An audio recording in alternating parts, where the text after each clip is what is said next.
Olá, seja bem-vinda ao canal Resumo de Odonto. Que bom que você chegou até aqui ao nosso canal. Ficamos muito felizes em tê-los aqui. Obrigada por clicar nesse vídeo. E hoje a gente vai falar sobre a classificação de Maynard. Você sabe o que significa isso?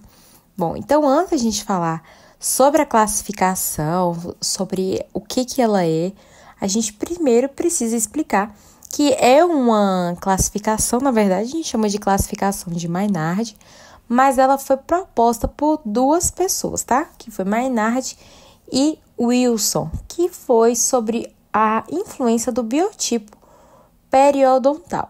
Então, Maynard e Wilson propuseram que essa classificação deveria ser sobre a morfologia dos tecidos periodontais, em que alguns tipos de tecidos periodontais são indicados.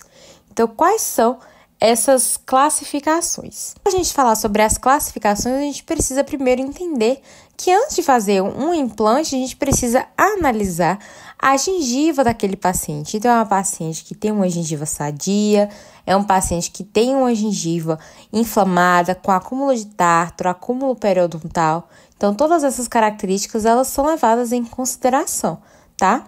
Então, um dos parâmetros utilizados para analisar se o paciente ele tem um implante e pode ter implante naquele osso é através da ósseo-integração.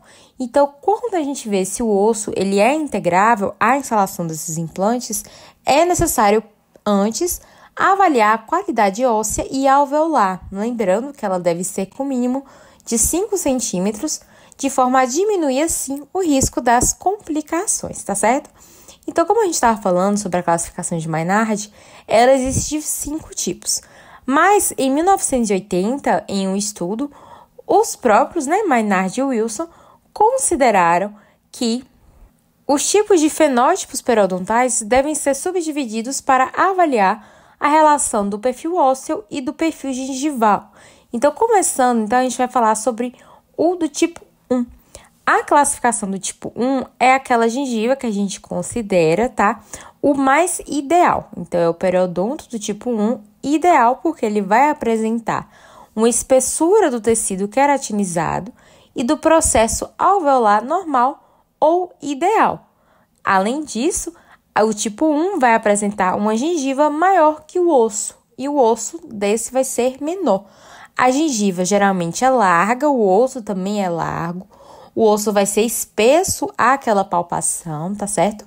E vai tornar a largura da mucosa ceratinizada, que vai equivaler de 3 a 5 milímetros de gengiva espessa, de forma a diferenciar-se pela espessura do osso alveolar adjacente. O outro que tem é o tipo 2. A classificação da gengiva do tipo 2 se caracteriza por ser uma gengiva fina e por ter também um osso largo. Não é considerado o ideal, tá? Mas a gente precisa falar sobre ela. Afinal, vai apresentar um osso mais espesso e assim como no tipo 4, que vai ter uma espessura do tecido queratinizado e do processo alveolar reduzido, o tipo 2 vai apresentar uma largura da faixa mucosa ceratinizada menor que 2 milímetros.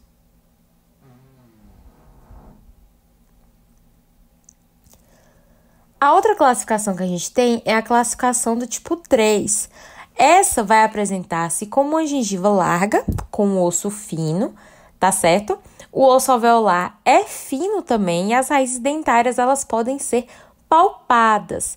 Então, a gente consegue observar, nesses casos, as raízes dentárias. Tanto observar, porque elas estão mais destacadas em comparação a outros tipos de osso, como palpá-las também. E o tipo 3 vai tornar a largura da mucosa ceratinizada, equivalendo ali de 3 a 5 milímetros, e uma gengiva espessa, assim como o tipo 1, em relação à largura da mucosa, porém ela vai se diferenciar pela espessura do osso alveolar adjacente.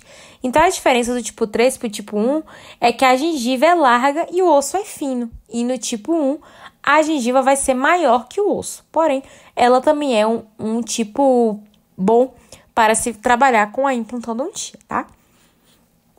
E o tipo 4, como a gente falou, ela vai ser parecida com o tipo 2, e esse periodonto tipo 4 vai apresentar um tecido de espessura de tecido queratinizado daquele processo alveolar reduzido, vai apresentar com maior frequência entre os pacientes. Em alguns casos a gente consegue observar que vai ter êxito tipo 4 também, em que a gengiva é mais fina e o osso também é fino. Esse caso é o menos provável de todos de acontecer, tá?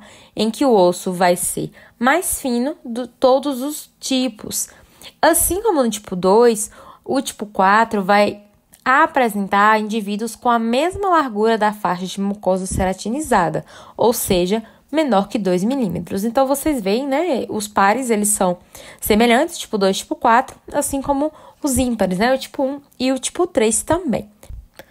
Então, com isso, a gente conclui que o termo biótipo gengival vai corresponder à espessura gengival e ao tecido ósseo que envolve o dente. Então, isso lá em 1980, Maynard e Wilson relataram. Então, é algo que, quando a gente fala sobre a classificação de Maynard, a gente precisa saber também. E entre isso, o biotipo ele pode apresentar vários tipos e diferentes formas, que são chamadas de finas ou grossas, ou planas ou festonadas.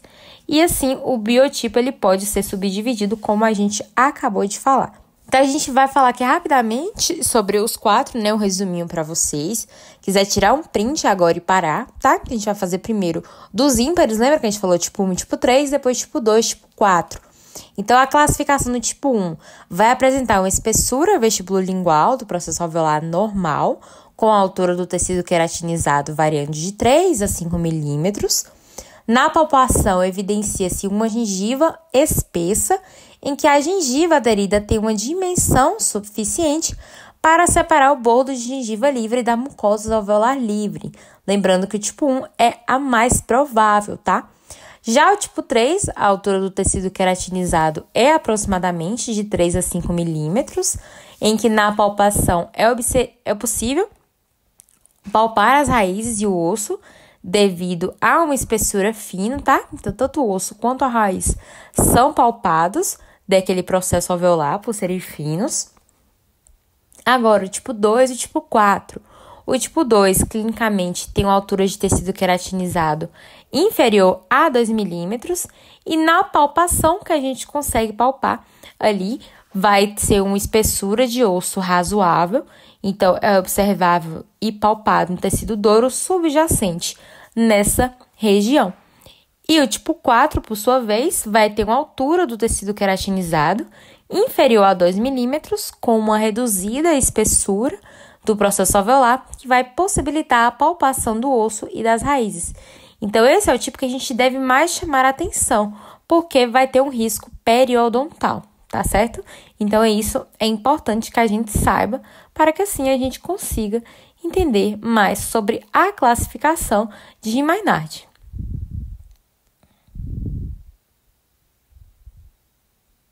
Porém, a classificação de Maynard e Wilson, ela tem uma desvantagem, porque essa não tem em conta a espessura do tecido gengival, nem a medida vertical até o bordo marginal da cortical. Então, isso propuseram-se, né, novas classificações, que não vem ao caso hoje, mas na implantodontia hoje em dia, a gente ainda assim consegue utilizar esse tipo de classificação, tá? Então, qual é a finalidade da classificação de Maynard?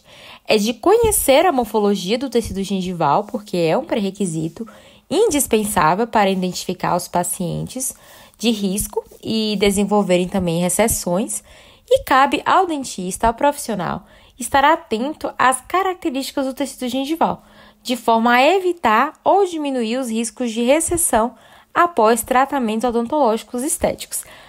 Certinho? Bom, pessoal, essa foi a nossa videoaula. Eu espero muito que vocês tenham entendido, tá? Qualquer dúvida pode deixar aí nos comentários. E também siga a gente nas nossas redes sociais, que está aparecendo na tela para vocês. O nosso Instagram, @canal Resumo de Odonto, e o nosso TikTok também, @Resumo de Odonto. Não esquece de se inscrever aqui no canal. Se você é novo aqui ou se você assiste o vídeo e ainda não é inscrito, deixa o like, isso ajuda muito a gente. E ative o sininho para não perder os nossos vídeos que saem toda semana. Então é isso, valeu!